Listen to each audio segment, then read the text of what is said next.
582 surah An-Naba. Okay, muka surat 582 ayat yang ke-9. Ayat yang ke-9. Okey. Muka surat 582 ayat yang ke-9 surah An-Naba. Okey, kita doa sikit. Bismillahirrahmanirrahim. Rabbi shrah li sadri wa yassir li amri wahlul 'uqdatam min lisani yafqahu qawli. Rabbi yassir wa la tu'assir wa tammim bil khair. Ya Fattah wa bika nasta'in. Subhanaka la ilma lana illa ma 'allamtana innaka antal alimul hakim. Allahumma anfa'na bima 'allamtana wa 'allimna ma yanfa'una wa zidna ilma walhamdulillahi rabbil alamin. Okey. Muka surat 582 ayat yang ke-9. Surah Amma Yatasaalun ataupun dipanggil surah An-Naba. Okey. Ayatnya berbunyi waja'alna naumakum subata. Waja'alna naumakum subata. Okey. Wa dan. Okey, terjemah wa dan. Ja'alna kami jadikan. Ja'alna kami jadikan. Naumakum. Apa terjemah naum? Tidur. Jadi naumakum tidur kamu. Terjemah naumakum tidur kamu. Okey. Kami jadikan tidur kamu subatan sebagai istirahat. Subatan sebagai istirahat. Terjemah subatan sebagai istirahat. Okey, tolong terjemahkan dia. Puan Izawani, ayat pertama kita. Puan Izawani. Bismillahirrahmanirrahim. Dan kami jadikan tidur kamu sebagai istirahat. Okey, terima kasih Puan Izawani. Kita sekarang, surah An-Naba, Allah nak tunjuk betapa Allah berkuasa, betapa Allah mampu untuk bangkitkan manusia semula pada hari akhirat.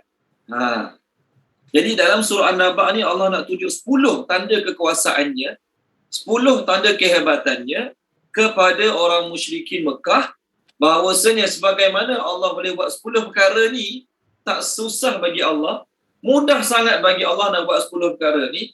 Macam itulah juga mudahnya bagi Allah nak bangkitkan manusia selepas mati nanti. Apa 10? Pertama, Allah buat bumi. Allah hamparkan bumi sebagai hamparan. Ayat 6. Yang ketujuh, Allah Ta'ala jadikan gunung-gunung sebagai pasak yang kuat. Yang ketujuh berada. Ayat 7 yang kedua. Yang ketujuh tu yang kedua. 10 tanda. Ayat 8 yang ketiga. Allah Subhanahu Wa Ta'ala menjadikan kamu berpasang-pasangan. Minggu lepas kita cerita pasal pasangan kan? Kita cerita pasal pasangan. Allah buat manusia berpasangan. Pokok-pokok pun ada pasangan, ada betina jantan dia. Binatang pun sama juga ada betina jantan dia. Sekarang Allah nak tunjuk nikmat Allah ataupun kuasa Allah yang seterusnya pada kita ialah Allah bila buat kamu pasangan, kamu akan menghadapi keletihan dalam kehidupan. Kita akan menghadapi letih dalam kehidupan. Betul kan? Bila kita ada pasangan, kita akan bekerja keras untuk pasangan kita. Baik suami, dia bekerja keras untuk isteri dia. Isteri pun sama, bekerja keras untuk suami. Walaupun kita kata isteri dia kerja apa? Suri rumah. Okey, isteri kerja apa? Suri rumah. Suri rumah ni apa maksud dia? Relax saja. Tak, dia bekerja keras uruskan rumah, uruskan anak-anak, uruskan pakaian suami, makan minum suami. Masing-masing penat. Maka setelah masing-masing penat mengharungi kehidupan seharian, Allah Ta'ala jadikan tidur kamu sebagai istirahat. Jadi tuan-tuan dan puan-puan, tidur merupakan kerehatan bagi badan kita dan kerehatan bagi minda kita. Badan kita penat bekerja, penat ibadat, maka Allah suruh tidur. Allah buat tidur tu untuk kita rehat. Minda pun sama juga. Fikir macam-macam masalah, macam-macam kerisauan, was-was, risau, runsing, semua ada kat kepala. Tapi bila tidur, semua tu hilang sebentar. Betul kan? Kan ada orang tengah tidur risau lagi. Tengah tidur tak ada. Tengah tidur badannya rehat, fikirannya rehat. Itu tujuan Allah Ta'ala jadikan tidur. Okey, baik.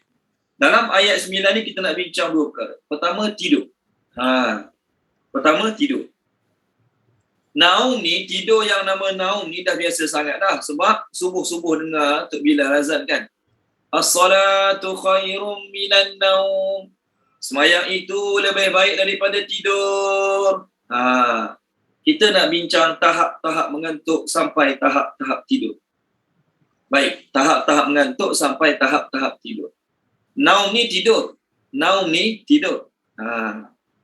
Sebenarnya sebelum seorang tu nak tidur, dia ada perasaan mengantuk yang menyerang kepala dan badan. Boleh? Kita nak bincang tahap-tahap mengantuk sampai tidur ni. Okey? Bila kita nak tidur, okey, biasanya seseorang tu akan diserang mengantuk yang menguasai kepala dan badan. Apa nama dia dalam bahasa Arab? Sinatun. Sinatun. Kat mana sinatun ni? Ayatul Kursi.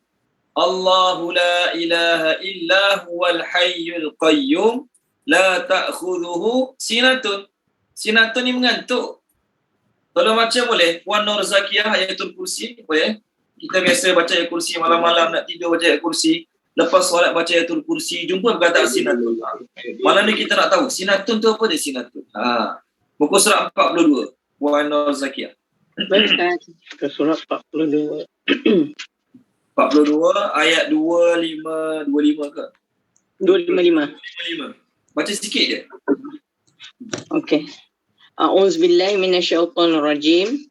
Allah tiada Tuhan selain Dia, yang Maha Hidup, yang mengatur makhluknya secara berterusan, tidak mengantuk dan tidak tidur. Okey, cukup. Puan Zakiyah.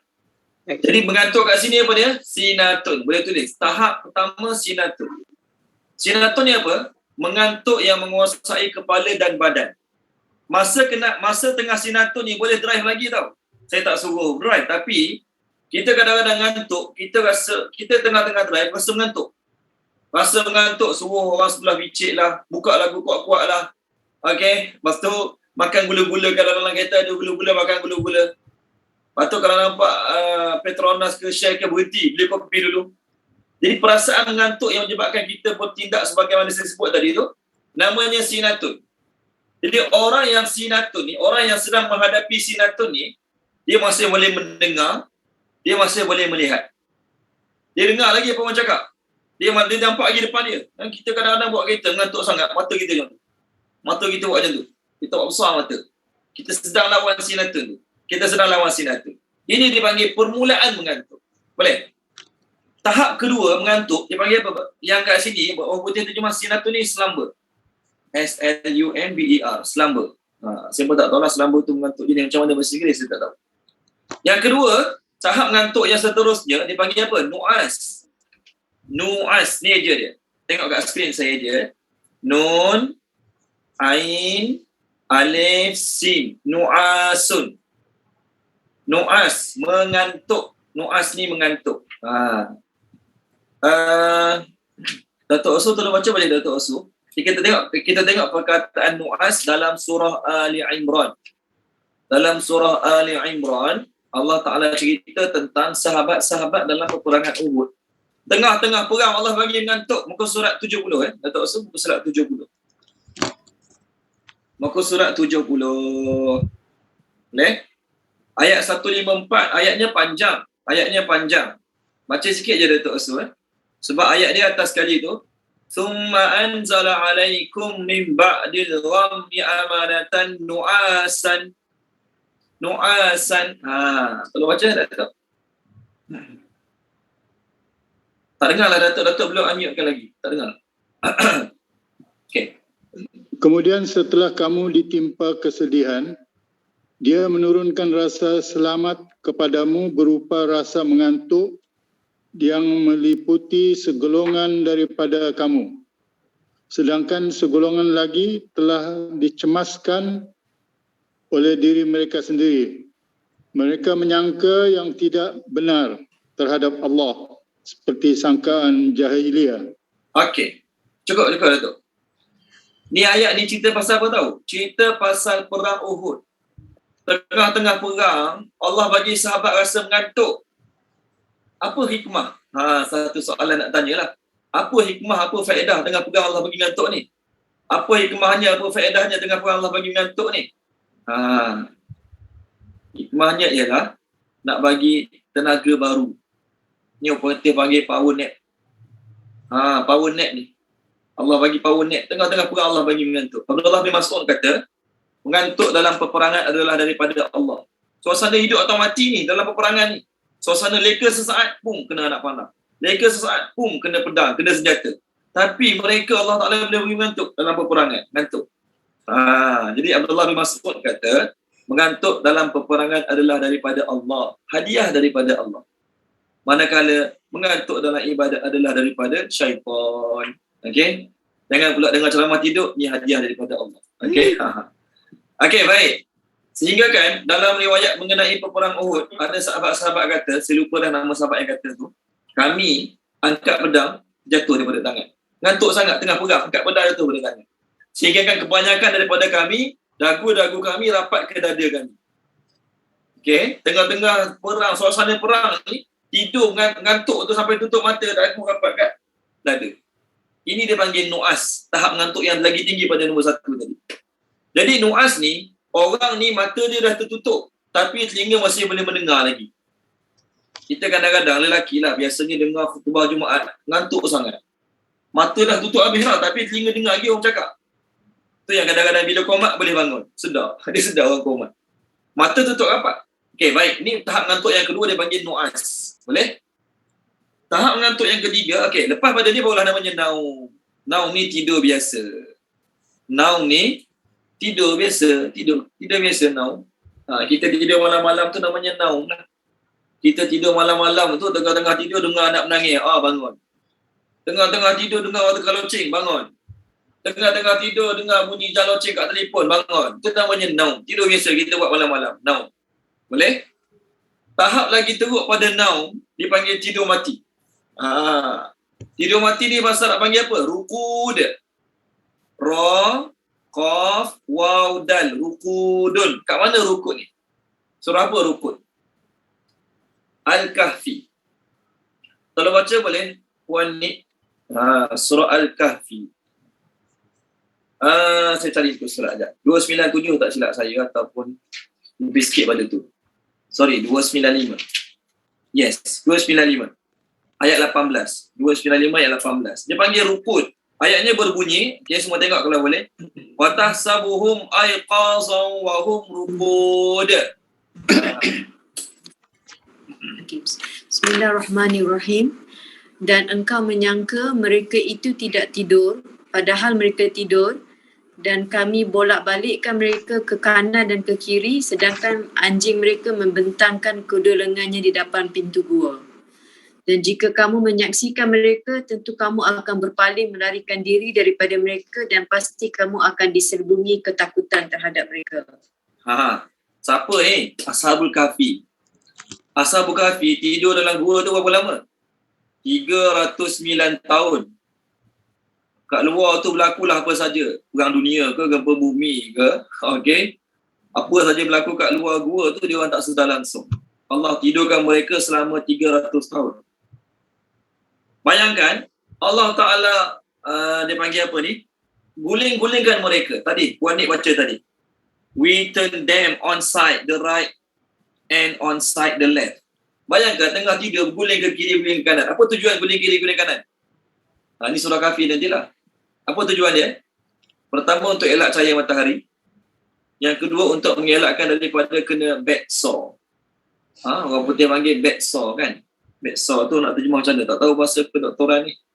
Biasanya orang sakit lama doktor katil ni, doktor akan bolak-balikkan dia. Orang sakit dah lama doktor katil ni, doktor akan bolak-balikkan dia kan, atas katil tu. Ni samalah ni. Kalau kita bincang surah ni, Masya Allah. Allah Ta'ala buat mereka tidur 300 tahun. Kalau 300 tahun duduk statik macam tu je tidur, apa jadi? Habislah, tenggelam dalam tanah, habis semua Ashabul Kahfi. Tapi Allah Ta'ala bolak-balikkan mereka ke kiri kanan. Bayangkan, tengah tidur, Allah bolak-balik ke kiri kanan, tak sedar. Anak kita, paling kuat pun kita tonyok-tonyok kepala, bangunlah bagi anak kita tidur mati. Contohlah, kita cubit kaki ke cubit telinga, bangunlah anak kita. Ini tak, Allah Ta'ala bolak-balikkan ke kiri ke kanan masa tidur dalam gua ni. Tak sedar-sedar. Jadi nama dia rukud. Tidur yang sangat-sangat, masa kita panggil tidur mati lah. Tidur mati. Okey, 4 jenis. 2 mengantuk, 2 tidur. Jadi kita tidur malam tu namanya apa? Naum. Tidur malam tu namanya naum. Okey, ada satu perkataan tidur yang dikhaskan untuk tidur siang. Satu perkataan tidur Tak kisahlah tidur tahap mana pun, tapi untuk tidur siang saja. Ni saya sebut tadi, yang kita bincang tadi, tahap-tahap mengantuk sikit, mengantuk banyak sikit, tidur banyak sangat rukun. Sebelum saya pergi lebih jauh, Allah Subhanahu Wa Taala, tuan-tuan dan puan-puan, nak cerita Ayatul Kursi, Allah bukan sekadar tak tidur rukun, Allah bukan sekadar tak tidur naum, Allah bukan sekadar tak nuas, sinatun pun tak berlaku pada Allah. Kita malam dah tidur cukup, pukul 11 tidur, contoh, bangun pukul 6 pagi azan subuh, contoh. Itu pun kadang-kadang 10 pagi kau Afi ngantuk. Biasa berlaku tak? Sarapan nasi lemak, 2 pula tu, 2 biji, contohlah. Sarapan nasi lemak, susu kambing, lepas sarapan masuk Afi pukul 10 pagi dah ngantuk. Adalah tutup mata tapi rasa badan nak tidur, rasa badan nak rehat. Itu namanya sinatun. Mata masih lagi buka, telinga boleh dengar dengan baik, tangan boleh menoleh buat kerja. Itu namanya sinatun. Allah Ta'ala bukan sekadar tak tidur, tuan-tuan dan puan-puan, bukan sekadar tak mengantuk macam kita. Perasaan letih badan, rasa nak rehat sekejap tu pun tak ada bagi Allah. Nak cerita hebat Allah. Okey? Allah bukan sekadar tak mengantuk, tak tidur macam kita hari ni. Perasaan badan rasa penat, rasa nak rehat, nak cari katil. Kita sekarang pukul 12, walaupun tengah tengok TV, pukul 12 sekarang kita tengok TV lagi. Contohlah tengok berita ke, tengok bola ke. Lepas tu rasa nak pergi tidur lah. Penat badan nak pergi tidur. Jadi rasa penat badan nak pergi tidur tu namanya sinatun. Allah Ta'ala sinatun pun tak ada bagi diri dia. Apatah lagi nak tidur mati macam kita, memang tak ada langsung lah. Okey, baik. Tidur siang dipanggil qailulah. Tidur siang kita ni, tidur siang, sama ada sebelum zuhur atau selepas zuhur, bahasa Arab sebut qailulah. Qailulah bahasa Arab sebut. Okey. Qailulah, ejanya qaf, ya, lam, waw, lam, ta. Qailulatun. Disebut qailulah. Orang-orang yang tidur dipanggil qailun. Okey, qailuna ni orang-orang yang tidur. Okey, tuan-tuan baca boleh tu muka surat 150. Ada perkataan. Tak ada Ustaz, Ya, ada benda hal pula malam ni tiba-tiba. Oh, tak ada. Dia Baik, tak apa. pergi pula. Okey, tak apa. Tolong baca dia, Tuan Haji Salahuddin. Ada Tuan Haji Salahuddin? Ada. Muka surat 151, ayat 4. Ayat berapa Ustaz? Ayat 4, nombor 4. Bismillahirrahmanirrahim. Betapa banyak negeri yang telah kami binasakan. Siksaan kami datang menimpa penduduknya pada malam hari atau pada saat mereka beristirahat pada siang hari. Taking midday nap, kita terjemah. Taking midday nap. Jadi beristirahat di siang hari, tidur tu namanya qailun. Qailulah kita panggil. Tidur siang dipanggil qailulah ataupun qailun.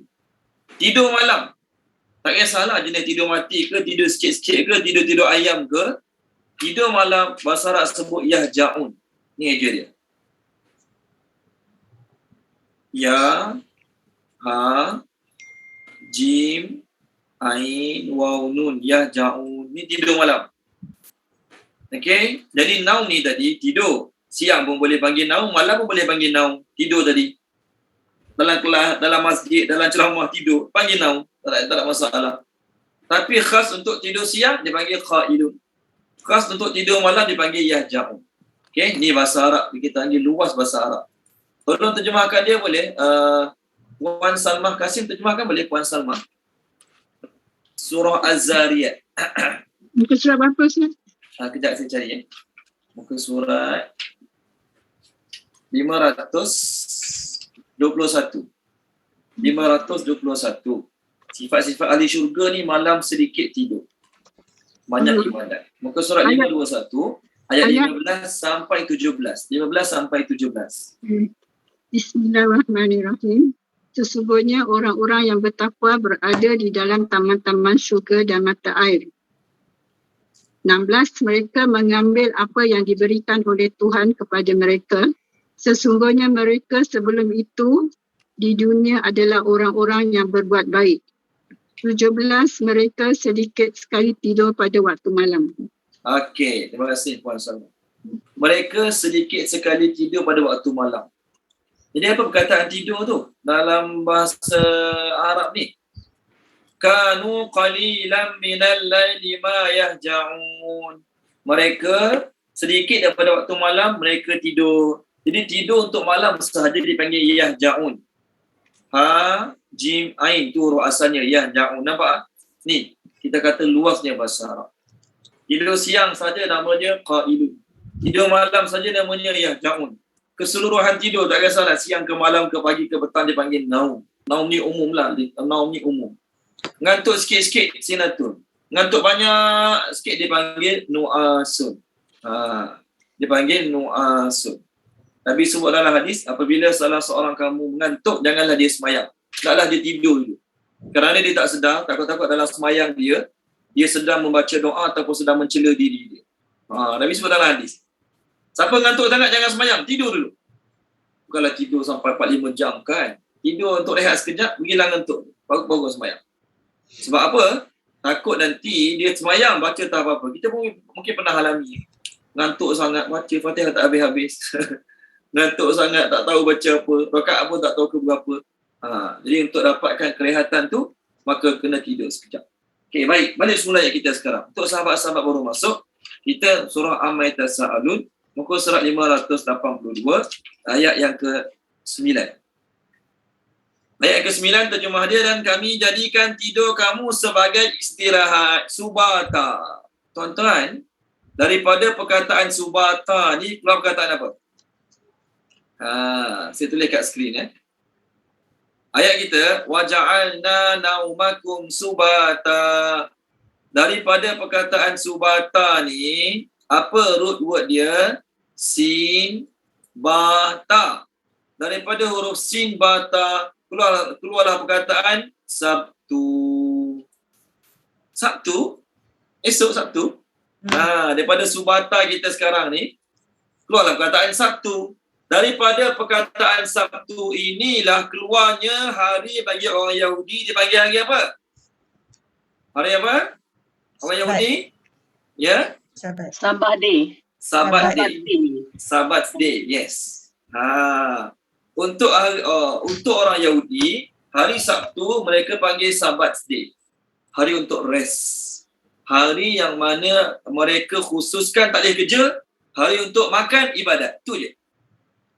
Antara kewajipan yang mesti mereka buat pada hari Sabtu ialah mereka kena pakai pakaian yang paling cantik. Macam kita hari Jumaat, pakai pakaian yang paling kemas, paling baru.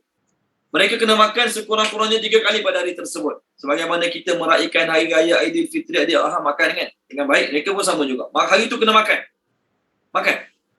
Dan mereka membaca kiddush. Kiddush ni bacaan-bacaan mereka macam kita selawat lah lebih kurang kalau kita. Dia nak mana satu bacaan dipanggil kiddush. Sebelum makan petang dan membaca ringkasan kiddush sebelum makan selepas diadakan upacara hari Sabtu di gereja. Sebelum makan petang sekali, kemudian lepas upacara kat gereja kena makan sekali. Kena baca sekali. Kitab mereka tu kiddush. Tak tahulah apa dia kitab kiddush, saya pun tak tahu. Okey. Kemudian upacara utama kat gereja pada hari Sabtu ialah baca kitab Mazmur. Kitab Mazmur ni bahasa Ibru lah. Kitab-kitab macam mana, kitab mereka tu macam nasyid-nasyid memuji Allah dan memuji kelebihan hari Sabtu. Okey. Bagi orang Yahudi yang taat, orang Yahudi yang bagusnya lah, Yahudi yang bagus. Okey. Mereka kena khatamkan kitab Mazmur ni dalam masa 52 kali Sabtu dalam tahun tu. Dalam Sabtu tu, dalam satu tahun tu, okey, ada berapa kali Sabtu saya pun tak tahulah. Patutnya 48, 12. Kita berapa kali Sabtu dalam setahun? Ada kot 50 kali lebih. Okey. Jadi, menurut Yahudi-Yahudi yang patuh taat ni, mereka kena baca kitab Mazmur ni setiap hari Sabtu selama 52 kali. Maknanya dalam setahun tu berapa kali Sabtu dia tak perlu baca. Okey. Hari Sabtu mereka diharamkan kerja. Bukan sekadar tak boleh tangkap ikan. Dalam surah Al-A'raf, Allah tak bagi mereka tangkap ikan. Sebenarnya bukan tangkap ikan saja. Tukang cari kayu api, tak boleh cari kayu api. Tukang masak, tak boleh masak. Tukang apa lagi? Tukang buat rumah, tak boleh buat rumah. Okey? Hari Sabtunya hari fokus untuk ibadat. Itu je. Maka ketika mana datang pengharaman hari Sabtu bagi agama mereka, banyak orang Yahudi yang tak puas hati lah.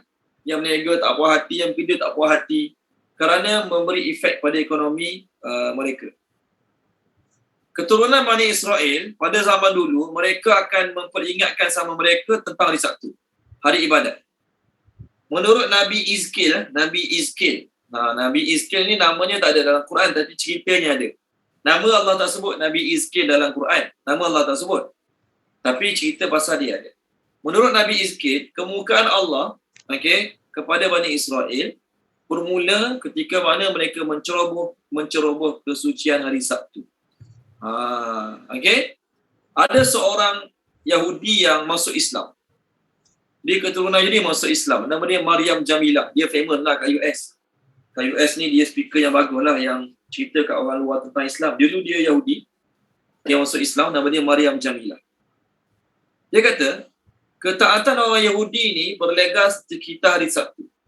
Setiap hari Sabtu, mereka fokus bagi tumpuan untuk semayang, rehat, makan-makan sedap-sedap. Sebarang kerja-kerja tangan, walaupun menyalakan api kat dapur, pasang lampu, diharamkan sama sekali. Maksudnya nak makan sedap-sedap hari Sabtu tu, hari Jumaat dah kena masak elok-elok dah. Undang-undang Nabi Musa, ni Maryam Jamilah tulis ni, undang-undang Nabi Musa yang terkandung dalam Taurat menetapkan hukuman mati tau, pada orang yang menceroboh larangan hari Sabtu. Siapa hari Sabtu bekerja juga, ikutkan hukum Taurat, kena hukum mati. Kerana apa? Bagi mereka, ni kefahaman sesat mereka, ini kefahaman sesat mereka. Dia kata, Allah buat bumi dalam masa 6 hari. Dan Allah berehat pada hari ke-7. Hari ke-7 tu hari apa? Hari Sabtu lah bagi mereka. Jadi sebagaimana Allah perlu berehat, menunjukkan tenaga Allah tu terbatas. Penat dah hari buat kerja, hari ke-7 kena rehat. Maka menurut mereka, mereka pun hari lain dah sibuk bekerja dah, hari ke-7 ni kena rehat. Kena bagi masa untuk Allah. Ini kefahaman mereka. Ini ditulis oleh pengarang tafsir Pedoman, Dr. Abdul Hai Abdul Syukur. Pandangan ni tak kenalah dalam pandangan agama Islam. Tapi nak cerita, Sabat tu bagi mereka adalah hari rehat. Sabat tu bagi mereka adalah hari rehat. Baik. Dalam Quran, ada 2 nama hari je Allah sebut. Apa dia? Jumaat dengan Sabtu. Jumaat dengan Sabtu. Hari Isnin tak ada. Nama hari Isnin, nama hari Selasa, nama hari Rabu, Khamis, tak ada. Hari Ahad pun tak ada. Ahad ada tapi bukan hari Ahad lah. Ahad tu satu, Ahad bermakna nombor 1 ada dalam Quran. Tapi nak cerita hari Ahad tidak ada dalam Quran. Hari yang disebut dalam Quran hanya 2 je, Jumaat dan Sabtu. Jumaat dan Sabtu. Jumaat kat mana? Dalam surah Jumu'ah. Tengok surah Jumu'ah boleh, surah Al-Jumu'ah. Nama surah tu pun surah Jumu'ah. Memang adalah nama Jumaat dalam tu.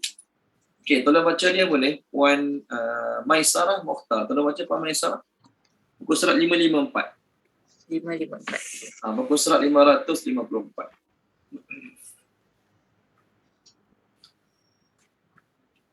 Ayat? Ayat atas sekali, 9. Ayat 9. Wahai orang-orang yang beriman, apabila telah diseru untuk melaksanakan solat pada hari Jumaat, maka segeralah kamu mengingati Allah dan tinggalkanlah jual beli. Yang demikian itu lebih baik bagimu jika kamu mengetahui. Terima kasih. Jadi dalam Quran nama hari Jumaat satu je. Kat mana? Itulah ayat 9 surah Al-Jumu'ah. Manakala nama hari Sabtu, nama Sabtu, perkataan hari Sabtu ada 6 kali dalam Quran. Ada 6 kali hari Sabtu Allah sebut dalam Quran. Ada 6 kali. Kat mana? Saya tunjuklah. Kita nak cepat, saya tunjuk je ayat-ayat ni. Tuan-tuan boleh tanda. Pertama surah Al-Baqarah. Pertama surah Al-Baqarah. Muka surat je. Muka surat 10. Boleh tak tengok muka surat 10? Surah Al-Baqarah, muka surat 10. Ayat yang ke-65. Ayat yang ke-65. Saya baca ayatnya. Walaqad alimtumul ladzina tadaw minkum fis sabti faqulna lahum kunu qiradatan khasiin. Demi sesungguhnya kamu pun telah mengetahui orang-orang melampaui batas di kalangan kamu pada hari Sabtu. Maka kami katakan kepada mereka, jadilah kamu semua kera-kera yang hina. Satu hari Nabi SAW marah sangat pada kumpulan Yahudi kat Madinah ni. Yahudi panggil Nadir. Maka Nabi panggil apa tau? Nabi kata, wahai keturunan kera dan khinzir. Nabi panggil mereka. Mereka langgar janji. Nabi panggil mereka, wahai keturunan kera dan khinzir. Maka Yahudi ni, dia cakap pada munafik. Ali Barut lah yang masuk Islam. Dia kata apa kat munafik-munafik tu? Macam mana Muhammad boleh tahu? Kita punya tok nenek dulu ada jadi kera dan khinzir. Kamu cerita kat mereka kan? Takkanlah Yahudi nak cerita kat orang ramai. Dulu nenek moyang kami ada jadi kera dan khinzir. Nak cerita apa? Malu keturunan. Jadi mereka tak ingat Nabi Muhammad tak tahu. Nabi panggil mereka macam tu. Mereka pun tanya munafik-munafik yang sekapan dengan mereka lah. Awak ke cerita kat orang Islam tentang keturunan kita dulu jadi kera dan khinzir? Okey, itu satu, hari Sabtu. Yang kedua dalam surah An-Nisa. Okey, surah An-Nisa. Itu satu. Surah An-Nisa. Saya cari je. An-Nisa. Ayat 30 lebih tak silap saya. Sorry, bukan 30 lebih. Muka surat 86 ayat 47. Muka surat 86 ayat 47. Okey. Tak apa, kita baca sikit. Kita baca sikit. Muka surat 86 ayat 47. Dengar perkataan Sabtu tu. Esok hari Sabtu. Tolong baca dia, Puan Nur Hidayah Ahmad boleh? Puan Nur Hidayah Ahmad tolong baca. Puan Nur Hidayah. Muka surat 86 ayat 47. Okey, boleh, insyaAllah. Bismillahirrahmanirrahim. Wahai orang-orang yang telah diberi kitab, berimanlah kamu kepada apa yang telah kami turunkan, iaitu Al-Quran, yang membenarkan kitab yang ada pada kamu. Sebelum kami mengubah wajah-wajahmu, lalu kami putarkan ke belakang. Atau kami laknat mereka sebagaimana kami melaknat orang-orang yang berbuat maksiat pada hari Sabat, iaitu Sabtu, dan ketetapan Allah pasti berlaku. Okey, Puan Hidayah, satu ayat lagi boleh? Surah Nisa juga. Perkataan Sabtu satu lagi. Okey, muka surat 102. Bawah sekali. Jadi dah dua kali Sabtu Dah dua kali Sabtu, boleh? Surah Al-Baqarah 1, An-Nisa tadi, ni yang ketiga. Sabtu yang ketiga, muka surat 102 ayat 154. Okey, bismillahirrahmanirrahim. Dan kami angkat gunung Sinai di antara mereka untuk menguatkan perjanjian mereka. Dan kami perintahkan kepada mereka, masukilah pintu gerbang iaitu Baitul Maqdis, itu sambil bersujud. Dan kami perintahkan juga kepada mereka, janganlah kamu melanggar peraturan mengenai hari Sabat. Dan kami telah mengambil daripada mereka perjanjian yang kukuh. Okey, terima kasih Puan. So dah berapa kali Sabtu? 3 kali Sabtu. Yang keempat dengan yang kelima, dia dalam satu ayat yang sama. Yang keempat, yang kelima, ayat yang sama. Tolong baca Puan Isawani, muka surat 171. Muka surat 171, ayat 163. Sebenarnya dalam ayat 16, kalau boleh semua buka lah, muka surat 171, ayat 163. Dalam ayat tu ada dua perkataan Sabtu. Dan ada satu perkataan yasbitun. Dengar saya baca boleh? Muka surat 171. Was'alhum 'anil qaryati allati kanat hadiratal bahr idh ya'duna fis sabt. Satu. Ista'tihim hitanuhum yawma sabtihim. Dua, sabtihim. Syura'an wa yawma la yasbitun. Nampak? Yasbituna. Ini perkataan yasbituna tu pun ada sin bata Sabtu juga. Okey, Puan Izwan ni tolong baca 171 ayat 163. Bismillahirrahmanirrahim. Dan bertanyalah kepada mereka mengenai negeri yang adalah dekat laut ketika mereka melanggar aturan pada hari Sabtu. Ketika datang kepada mereka ikan-ikan mereka, hari Sabtu mereka timbul padahal hari bukan mereka berada di hari Sabtu tidak datang kepada mereka. Demikianlah kami menguji mereka dengan apa yang adalah mereka fasik. Ada dua kali lafaz Sabtu kan dalam tu. Jadi 5 kali Sabtu lah. Okey. Ni yang terakhir. Sabtu yang terakhir. Tolong baca boleh Datuk Asu. Surah An-Nahli. Surah An-Nahli muka surat 281. 281. Muka surat 281 ayat 124. Ayat 124. 281 ayat 124.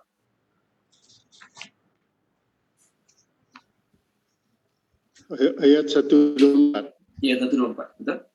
Sesungguhnya menghormati hari Sabtu hanya diwajibkan atas orang Yahudi yang memperselisihkannya. Dan sesungguhnya Tuhanmu pasti akan memberi keputusan di antara mereka pada hari kiamat terhadap apa yang telah mereka perselisihkan itu.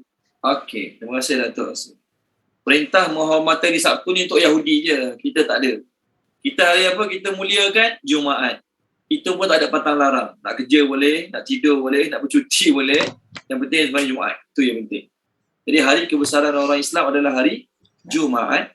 Hari kebesaran orang Yahudi adalah hari Sabtu. Manakala hari kebesaran orang Kristian adalah hari Ahad. Okay, hari Ahad orang Kristian pernah pergi gereja-gereja.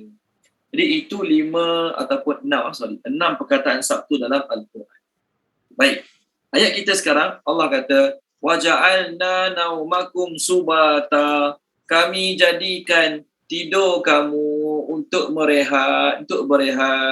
Subatan yang maksudnya apa dia? Tidak ada sebarang pergerakan.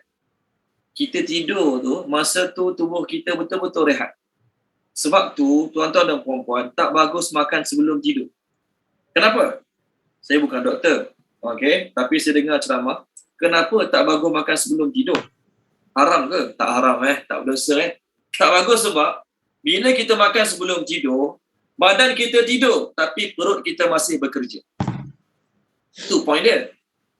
Kenapa tak boleh makan sebelum tidur? Haram. Tak haram Tak ada kata haram ke, makruh ke. Okay? Tak ada pun. Yang tak bagus makan sebelum tidur ialah kerana kita makan pukul 12. Lepas makan, bok pergi tidur. Kenapa tak bagus? Sebab masa tu badan kita yang lain semua rehat. Kepala, mata, telinga, semua rehat. Tangan rehat. Okay? Tapi masa tu perut kena bekerja. Perut kena bekerja, nak proses apa kita baru makan. Sebab tu tak bagus makan sebelum tidur. Tuan-tuan dan puan-puan, Allah yang buat tidur malam untuk kita rehat badan. Untuk kesihatan badan. Sebab tu orang-orang yang lama tak tidur malam. Orang yang lama tak tidur malam, maka dia akan beri efek pada kesihatan. Dia akan beri kesan tak bagus pada kesihatan. Ada satu orang hamba Allah, dia cerita kat saya, dia jumpa seorang Chinese, umur 80 lebih kat 90, masih berjalan kat taman lagi. Umur kat 90. Bila orang tanya dia, apa rahsia dia? Kata pertama, jaga makan. Yang kedua, dia dah 50 tahun lebih tak pernah tengok jam pukul 11 malam.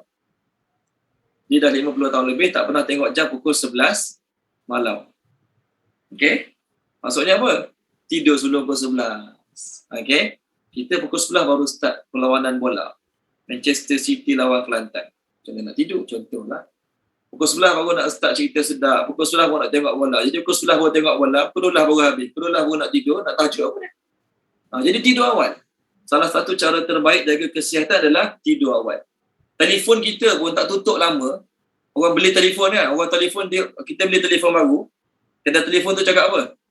Dia kata, you nak tahan lama telefon you, dalam seminggu kena tutup 2 kali.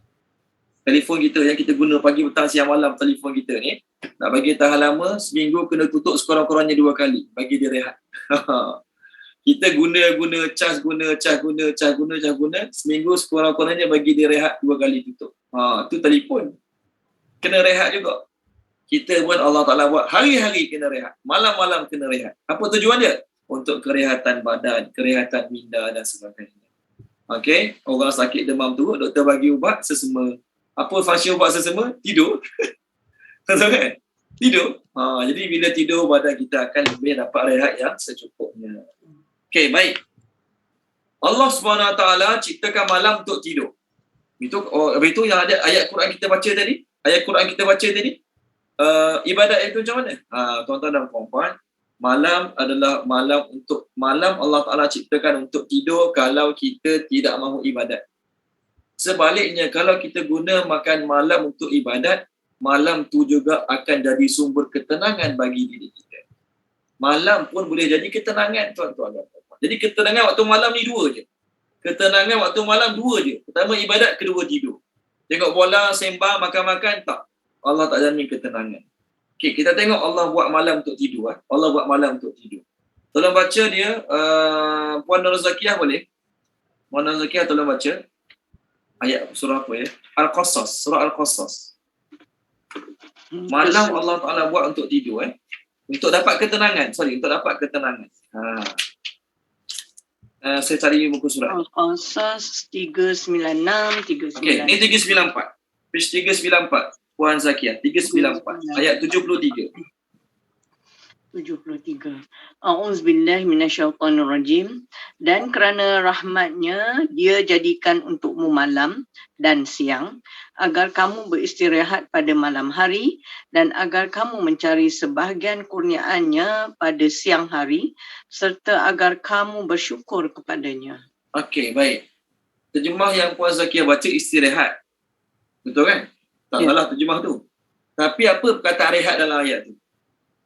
Page 394 ayat 73 ada tak perkataan rehat?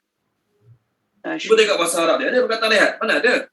Ayatnya berbunyi wa mir rahmatihi ja'ala lakumul laila litaskunu fihi wa litabtahu min fadlihi wa la'allakum tashkurun. Taskunu tu dia berasal pada perkataan apa? Sakinah. Sakinah tu ketenangan. Jadi dalam ayat ni, ayat 73 ni, antara rahmat Allah, nampak? Kita dapat tidur malam ni rahmat Allah. Ada tak orang tak boleh tidur malam? Apa nama penyakit tu? Disleksia. Apa nama penyakit tak boleh tidur malam? Bukan disleksia, apa nama dia? Insomnia. Insomnia. Disleksia pula. Minta maaf banyak lah. Kita bukan ahli nak cerita penyakit orang. Insomnia.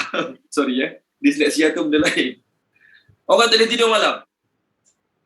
Jadi orang tak boleh tidur malam, susah hidup dia. Malam tak boleh tidur, siang nak kena kerja. Bila badan dia tak rehat? Dia bukan tak nak tidur, tak boleh tidur.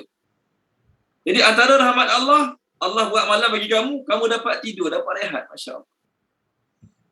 Jadi perkataan rehat tu apa dia? Taskunu. Taskunu tu dalam bahasa Arab, dipanggil apa? Taskunu dalam bahasa Arab, dipanggil sakinah, ketenangan. Jadi tuan-tuan dan puan-puan, malam jangan tak tidur langsung. Ada sahabat, tanya Aisyah radhiyallahu anha, ada sahabat tanya Aisyah radhiyallahu anha, dia kata, apa amalan Nabi malam-malam? Maka Aisyah cerita amalan Nabi pada sahabat tu. Maka sahabat yang dengar tu dia kata apa dia? Aku tak nak makan daging. Aku tak nak kahwin. Aku tak nak tidur malam. Aku nak puasa, tak nak buka-buka. Maksudnya aku nak puasa hari-hari. Maka Nabi SAW kata, aku ni orang paling dekat dengan Allah. Tapi malam aku tidur juga. Memang ada ibadat, tapi tidur juga. Kita janganlah nak buat lebih sangat pada Nabi sampai kita nak tidur malam langsung. Tak, Nabi pun tidur malam juga.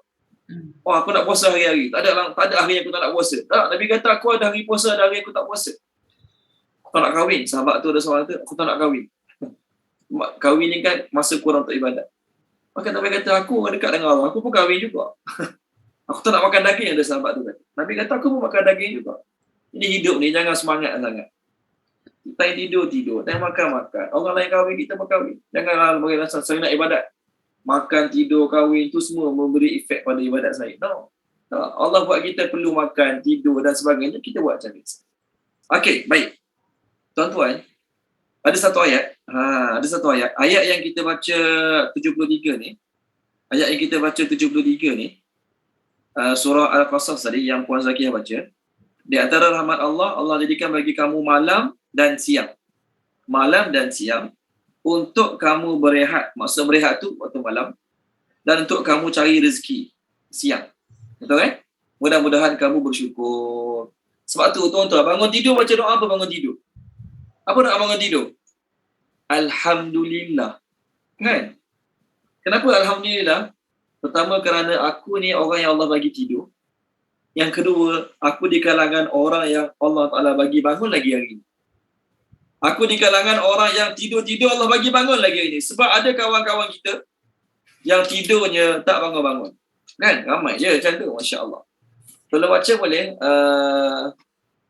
Puan Azlina Yusuf, tolong baca Puan Azlina boleh? Saya cari satu buku surat nak cerita tentang orang yang tidur tak bangun-bangun. Na'udzubillah min zalik. Sebab tu sebelum tidur, baru kita mengucap 2 kalimah syahadah dulu. Sebelum kita tidur kan, kita bacalah doa tidur, tasbih Fatimah, tidur kul. Mengucap 2 kalimah syahadah dulu. Apa tujuan dia? Mudah-mudahan kalau masa tidur tu Allah cabut nyawa kita, kita menjadi orang yang lafaz terakhirnya adalah la ilaha illallah. Dalam sebuah hadis Nabi kata, man kana akhiru kalamihi la ilaha illallah dakhala jannah. Siapa yang ucapan terakhirnya sebelum dia mati adalah la ilaha illallah, wajib syurga bagi dia. Ramai orang Islam ini sebelum dia mati dia tak dapat mengucap. Adakah dia masuk neraka? Tak. Depend pada hisab yang dia akan lalu lepas. Tapi Nabi sebut, siapa yang masa nak mati dapat mengucap la ilaha illallah, confirm syurga bagi dia. Okey, tak apa. Tolong baca ni 463 boleh? Puan Azlina. Page 463 ayat 42. 463 Ustaz. Ya. Muka surat 463 ayat 42. Surah Az-Zumar. Ni cerita orang yang tidur lepas tu habis. Auzubillahi minasyaitonirrajim. Allah mematikan jiwa-jiwa iaitu manusia ketika matinya dan yang tidak mati ketika tidurnya. Kemudian dia menahan jiwa orang yang ditetapkan kematiannya iaitu benar-benar mati dan melepaskan balik jiwa yang lain iaitu ke badannya iaitu ketika tidur sehingga sampai ajalnya yang ditentukan. Sesungguhnya yang demikian itu mengandungi tanda-tanda iaitu yang membuktikan kekuasaan Allah bagi kaum yang berfikir iaitu untuk memahaminya. Terima kasih Puan Azlina. Tuan-tuan, bangun tidur baca Alhamdulillah. Pertama sebab Alhamdulillah kita dapat tidur. Yang kedua, Allah masih panjangkan umur kita. Masa kita tidur, roh kita keluar pada badan. Masa kita tidur, roh kita keluar pada badan. Kan? Orang yang Allah Ta'ala nak bagi dia hidup lagi keesokan harinya, Allah Ta'ala letak balik roh dalam badan dia. Boleh bangun. Adapun orang yang Allah nak cabut nyawa dia, maka roh yang keluar pada badan itu Allah tak kembalikan dah. Datanglah mak ayah dia kejut, suami dia kejut, isteri dia kejut, bangun. Tak tidur. Mungkin tak tahu dia ambil air cuah atas muka. Oh, tidur mati dah ni. Tengok tak bangun juga macam tu. Padahal Allah Ta'ala tahan roh dia, tak bagi masuk balik pada badan dia. Apa doa bangun tidur? Alhamdulillahillazi ahyana ba'dama amatana. Segala puji bagi Allah yang telah menghidupkan kami setelah mematikan kami. Sebab tu tidur dia panggil apa? Mati kecil. Tidur kita malam ni dia panggil mati kecil. Okey, baik. Apa? Kita cerita tidur malam. Ada satu ayat dalam surah Ar-Rum, tak silap saya. Tolong baca boleh? Surah Ar-Rum, muka surat 406. Tolong baca dia Puan Nik, muka surat 406 ayat 23. Kita cerita tidur malam ni. Jadi lepas ni kita tidur, kita telah mengamalkan ayat kita bincang malam ni. Ayat berapa Ustaz? 406 ayat yang ke-23. 23. Bismillahirrahmanirrahim. Dan di antara tanda-tanda kebesarannya ialah tidurmu pada waktu malam dan siang hari dan usahamu mencari sebahagian daripada kurniaannya. Sesungguhnya demikian itu benar-benar terdapat tanda-tanda bagi kaum yang mendengar. Okey, baik. Betul terjemah dia. Cuma ayatnya ada lain sikit. Siapa perasan ada lain sikit ayat ni? Ayat tadi yang dibaca oleh Puan Zakiyah tadi, siang cari rezeki, malam tidur. Betul kan? Sekarang ada lain sikit. Apa yang lain sikit ni? Saya rasa kita dah bincang Puan Zakiyah. Kelas hari Selasa Puan Zakiyah. Siang hari untuk rehat. Ya? Siang hari untuk rehat. Kat sini dalam ayat ni. Malam dan siang. Yes, betul. Siang hari untuk rehat. Betul. Terima kasih Puan Izawani. Ayat sebelum ni yang dibaca oleh Puan Zakiyah, dengar, malam rehat siang kerja. Betul? Malam rehat siang kerja. Tapi sekarang ayat yang dibaca oleh Puan ni, Allah jadikan tidur kamu waktu malam dan siang. Mana beritahu apa dia? Dapat tidur siang juga rahmat Allah. Dapat tidur siang juga rahmat Allah. Tak kisahlah tidur sebelum zuhur ke selepas zuhur ke, tu rahmat Allah. Jadi orang yang malam tidur, siang tidur, Masya Allah, badan dia cukup rehat. Kalau kita tanya doktor-doktor kan, kanak-kanak memerlukan satu hari berapa jam untuk tidur? 8 jam hingga 10 jam. Kanak-kanak satu hari perlu 8 jam hingga 10 jam untuk tidur kanak-kanak. Sebab tu orang dulu-dulu, budak-budak paksa tidur petang. Kita dulu kena paksa tidur petang. Lepas zuhur kena tidur. Okey, malam kena tidur awal. Budak-budak. Orang dewasa sekurang-kurang 6 jam satu hari. Kita sekurang-kurang 6 jam satu hari kena tidur. Tuan-tuan, kita sekarang kerja duduk office. Betul kan? Duduk office kau berat apa? Duduk kadang komputer, kodang. Orang zaman dulu kerja dia apa? Sawah padi, kelapa sawit, bendang. Tapi mereka sihat, kita tak sihat. Padahal mereka lagi kuat guna tubuh badan pada kita. Betul kan? Mereka lagi banyak guna tenaga kederat tubuh badan pada kita. Tapi kenapa mereka sihat? Sebab mereka kerja pagi sampai tengah hari je. Balik-balik sembahyang zuhur, makan nasi. Lepas makan nasi, apa mereka buat? Boom, tidur. Sampai asar. Betul kan? Bangun sembahyang asar. Duduklah lepas asar, cakur-cakur sampah sikit. Cakur-cakur tanah, buang sampah sikit lepas asar. Malam lepas isyak, TV tak ada, internet tak ada zaman dulu.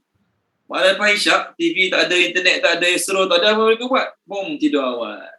Ni malam tidur awal. Siang ada rehat lagi. Masya Allah. Allah bagi mereka kesihatan tubuh badan yang sangat baik. Kita sekarang, Masya Allah, siang sibuk kerja dah, tak boleh tidur. Bukan sekadar tak nak tidur, tak boleh tidur.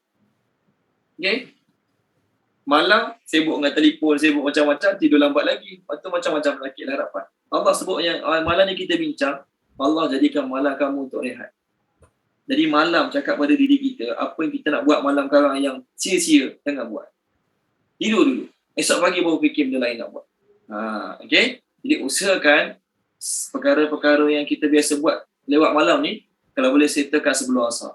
Sebelum maghrib. Tujuan dia apa dia? Malam, lepas isyak, lepas habis kelas, lepas muzakarah macam ni, kita tak fikir benda lain dah. Fikir nak tidur terus. Masya Allah. Boleh? Apa tujuan dia? Saya nak bangun, kita tidur awal, boleh bangun tahajud awal, badan sihat. Bila badan sihat, badan celegan, esok macam-macam urusan jadi mudah. Kalau malam kan tidur lambat, esok pagi pergi kerja pun berat badan. Nak baca Quran pun malas, nak zikir pun malas. Sebab apa? Badan tak cukup rehat. Okey, baik. Sambung ayat seterusnya. Okay, jadi tajuk pertama kita malam ni, tidur dan juga rehat. Allah jadikan tidur kamu untuk rehat badan kamu. Jadi badan kita perlu rehat tak? Perlu rehat. Kenapa? Ni dalil dia. Allah yang buat badan manusia tu kena rehat. Rehat dia macam mana? Tidur. Ada satu orang buat Allah cakap kat saya, masa saya bincang yang ni, dia kata, Tun Dr. Mahathir, okay, Tun Dr. Mahathir, sebelum Zuhur, dia akan bagi masa 15 hingga 20 minit untuk tidur juga. Tun Dr. Mahathir sebelum Zuhur, dia akan bagi masa 15 hingga 20 minit untuk tidur juga. Atas kursi dia, atas kursi sambil duduk. Bukannya tidur baring atas tilam. Tidur rehat sekejap sebelum Zuhur. Atas kursi dia je. 15 hingga 20 minit untuk rehat sebentar ni waktu sebelum Zuhur. Okey, wallahualam lah. Saya pun tak tanya lagi betul ke tak, dia orang cerita kat saya. Yang penting apa dia? Kita malam cuba tidur awal agar badan kita dapat rehat yang secukupnya. Ayat 10. Masuk ayat 10. Ayat 10. Wa dan ja'alna kami jadikan al-laila malam. Al-laila malam. Okey, libasan sebagai pakaian untuk menutupi. Libasan terjemah dia sebagai pakaian untuk menutupi. Libas tu pakaian. Libas tu pakaian. Plural bagi pakaian adalah malabis. Betul terjemah for covering. For covering. Itu betul terjemah. Okey, Tuan Haji Salahuddin boleh baca, boleh Tuan Haji Salahuddin ayat nombor 10 ni. Ayat nombor 10. Ya, ayat nombor 10. Dan kami menjadikan malam sebagai pakaian. Okey, pakaian. Maksud pakaian tu apa? Untuk menutup. Apa maksud Allah jadikan malam sebagai pakaian? Tuan-tuan dan puan-puan, antara rahmat Allah adalah Allah Ta'ala jadikan malam bagi manusia. Apa kelebihan malam? Apa hikmahnya malam? Apa faedahnya malam? Pertama, malam merupakan waktu terbaik bagi binatang-binatang kecil keluar daripada tempat persembunyian dia. Ada setengah binatang, kalau keluar siang mesti jadi mangsa. Ada setengah binatang, kalau keluar siang-siang mesti jadi mangsa. Jadi binatang ni, dia keluar malam je selamat. Keluar siang, orang tangkap lah, binatang lain buru dia lah. Jadi bila adanya malam, dia dapat keluar dengan selamat. Itu yang pertama. Yang kedua, dengan sebab adanya malam, maka hikmahnya adalah kita ada ruang untuk bersembunyi ataupun untuk melarikan diri pada musuh. Betul kan? Kita kalau dalam ketika mana suasana peperangan, waktu terbaik nak larikan diri, waktu terbaik nak selamatkan diri adalah waktu malam.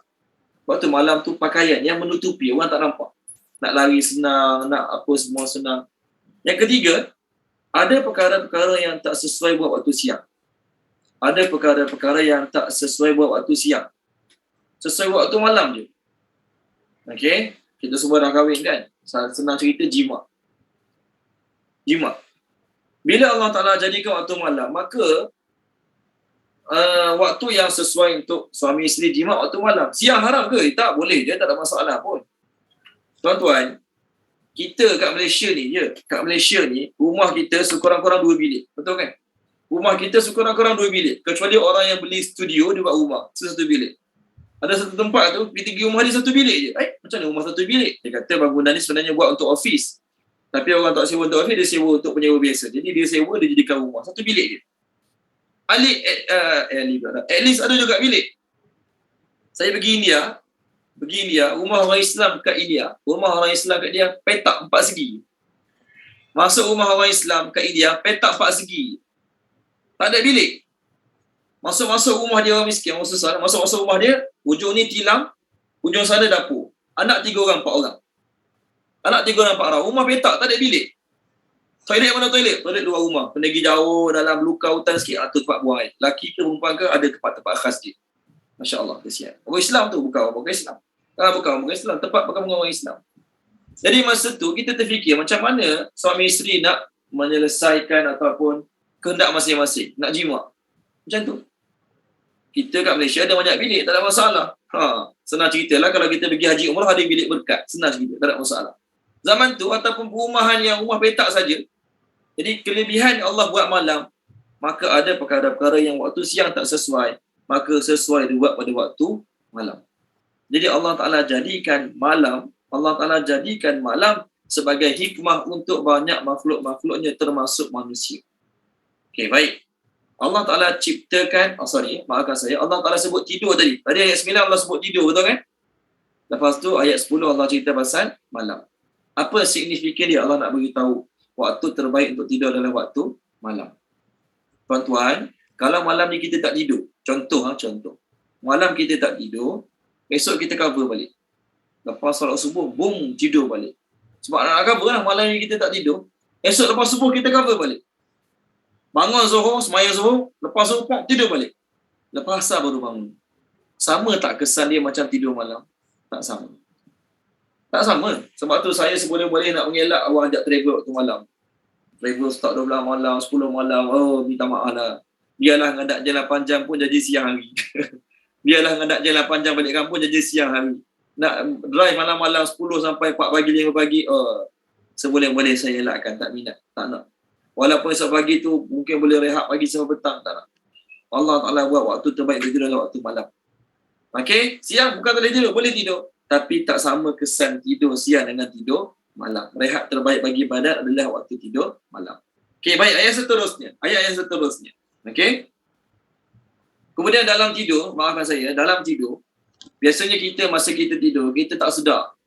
Kita tak sedar bagaimana keadaan muka kita, bagaimana keadaan tangan kaki kita. Kita tidur, kita sekarang depan orang, kita boleh sopan lah. Sopan tangan, sopan kaki. Tengah tidur, kadang-kadang suami tidur buat kaki atas muka isteri ada juga. Suami tidur, kaki atas muka isteri. Masya Allah. Tapi malam, siapa nampak? Jadi bila menentu waktu malam, bila menentu Allah Ta'ala buat kita tidur waktu malam, maka banyak aib-aib kita, banyak kekurangan-kekurangan kita, orang lain tak nampak. Sebab tu Allah kata, Allah jadikan malam kamu sebagai pakaian yang menutup kekurangan kamu, yang bantu kamu untuk buat banyak perkara yang tak sesuai dibuat pada waktu siang. Okey, baik. Ayat 11. Sama ayat baru, ayat 11. Wa dan ja'alna kami jadikan an-nahar siang. An-nahar siang. Okey. Kalau perkataan nahrun tidak ada alif, apa terjemah dia? Sungai. Nahrun, sungai. Ni nahar. Okey, nahar. Okey. Siang. Kami jadikan siang ma'asya, untuk mencari sumber-sumber kehidupan. Terjemah ma'asya, untuk mencari sumber-sumber kehidupan. Orang kata terjemah for livelihood. Orang kata terjemah for livelihood. Okey, tolong terjemahkan dia. Puan Maisarah Mu'ta terjemahkan boleh? Puan Maisarah. Ayat kita sekarang ayat 11. Wa ja'alna an-nahara ma'asya. Dan kami jadikan siang untuk mencari sumber-sumber kehidupan. Okey. Terima kasih Puan Maisarah. Perkataan ma'asya ni tuan-tuan dan puan-puan, perkataan ma'asya ni dia berasal pada perkataan Aisyun. Saya tulis kat skrin. Ayat kita sekarang, wa ja'alna an-nahara ma'asya. Mim, Ain, Alif, Shin. Ma'asya. Okay. Thank you. Okay. Ma'asya. Jadi ma'asya ni, saya tulis kat skrin, ma'asya ni maksudnya sumber-sumber kehidupan. Daripada perkataan ma'asya ni, keluarlah perkataan Aishun. Nama isteri Nabi Aisyah, betul kan? Terjemah Aisyah tu apa dia? Kehidupan.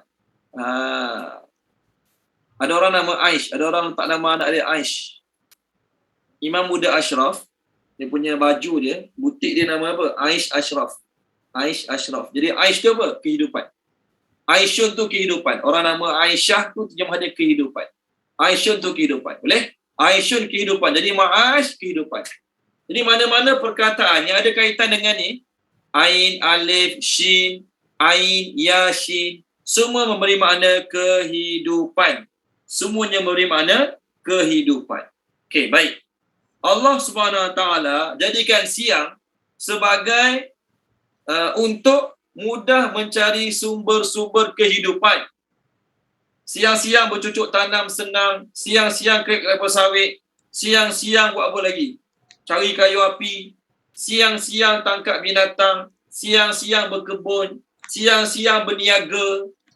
Jadi siang hari adalah waktu sesuai bagi manusia untuk cari sumber-sumber kehidupan. Bukan kata malam tak boleh. Nelayan biasa. Dia tak kait ikan waktu malam kadang-kadang nelayan. Pemburu biasa, memburu waktu malam tak jadi masalah pun. Tapi waktu terbaik bagi manusia untuk mencari sumber-sumber kehidupan adalah waktu siang. Waktu siang. Kerana apa? Waktu siang kita dapat melihat dengan lebih jelas. Kita dapat nampak dengan lebih jelas. Ayat 73 surah Qasas tadi, 73 surah Al-Qasas yang dibaca oleh Puan Zakiyah tadi, muka surat 394, di antara rahmat Allah ialah, okey, kita tak ulang dah ayat tu sebab tadi dah dibaca. Surah Al-Qasas ayat 73, muka surat 394, Puan Zakiyah dah baca tadi. Di antara rahmat Allah ialah Allah buat malam agar kamu dapat rehat, dan siang agar kamu dapat mencari kurniaannya, cari rezeki. Tuan-tuan dan puan-puan, ada orang jual produk, offer kat kita pukul 2 pagi. 2 pagi offer. Ustaz nak beli tak produk saya? 2 pagi WhatsApp kita. So insya-Allah dapat ceramah free 10 minit. Awak tak faham bahasa ke? Tanya 2 pagi hantar mesej nak jual produk. Mana ada? Jual produk siang-siang, tak kisah produk awak terbaik, termahal, terhebat pun siang-siang mana ada orang jual malam-malam. Betul kan? Sebagus mana pun, kerana apa? Berniaga ke apa saja siang. Okey, baik. Sebut pasal ma'ash kat skrin masih ada lagi. Ma'ash, aish, kehidupan. Tuan-tuan dan puan-puan kena yakin. Apa yang kena yakin? Sumber-sumber kehidupan kita telah ditentukan oleh Allah Subhanahu Wa Taala sejak Allah hantar Nabi Adam ke muka bumi lagi. Itu kena yakin yang pertama. Sumber-sumber rezeki kita punya livelihood ni, Allah Ta'ala telah hantar sejak hari pertama Allah turunkan Adam kat muka bumi, kita dah ada kita punya rezeki kita masing-masing. Tolong baca dia boleh, Puan Salmah Kasim. Muka surat 151. Muka surat 151, surah Al-A'raf, ayat 10. Surah Al-A'raf, ayat 10. Bismillahirrahmanirrahim. Dan sesungguhnya kami telah menempatkan kamu di bumi, dan di sana kami sediakan sumber penghidupan untukmu, tetapi amat sedikit kamu bersyukur. Okey, terima kasih Puan Salmah Kasim. Kalau saya baca ayat dia boleh? Kalau boleh semua tengok muka surat tu lah. Kita akan jumpa perkataan baru. وَلَقَدْ مَكَّنَّاكُمْ فِي الْأَرْضِ وَجَعَلْنَا لَكُمْ فِيهَا مَعَايِشْ. Nampak? Ma'ayish. Jadi ma'ayish tu plural kepada ma'asya kita sekarang. وَجَعَلْنَا النَّهَارَ ma'asya. Okay? Ma'ayish. Mim, Ain, Alif, Ya, Shin. Lagi banyak pada ma'asya. Kami jadikan untuk kamu sumber-sumber kehidupan.